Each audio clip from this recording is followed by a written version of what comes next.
एक डॉक्टर साहब अपने अस्पताल में दौड़े चले आ रहे थे। जितनी स्पीड में चल सकते थे भागे चले आ रहे थे।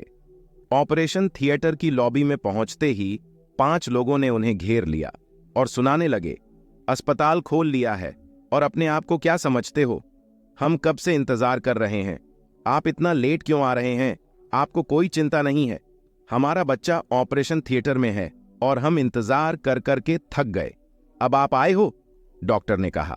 हटो, मुझे काम करना है। लेकिन वे लोग सुनाए जा रहे थे। अगर आपका बेटा होता तो क्या आप इतने आराम से आते?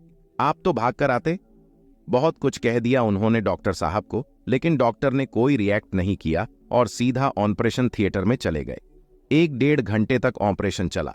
बाहर निकले तो वही लोग फिर उन्हें घेर कर पूछने लगे, बच्चे का क्या हुआ?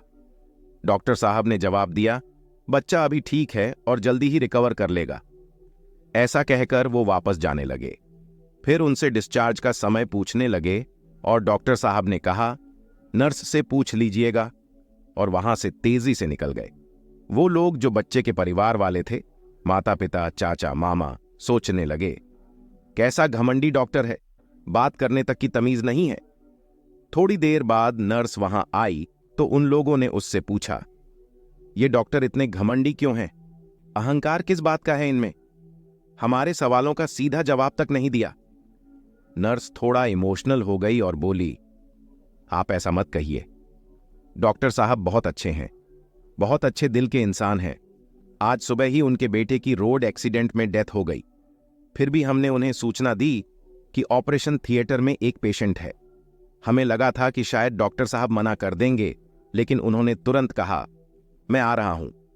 उन्होंने आपके बच्चे का ऑपरेशन किया और अब वापस दौड़े जा रहे हैं, क्योंकि शाम होने को है और उन्हें अपने बेटे का अंतिम संस्कार करना है। इस छोटी सी कहानी का सार यह है कि बिना किसी की सिचुएशन समझे हम अक्सर रिएक्ट कर देते हैं, बिना सोचे समझे अपनी बात थोप देते हैं, और जब सच्चाई सामने आती है तो हम अंदर ही अंदर गिल्ट महसूस करने लगते हैं। इसलिए जिंदगी में कभी भी किसी की सिचुएशन जाने बिना कोई बात नहीं करना चाहिए।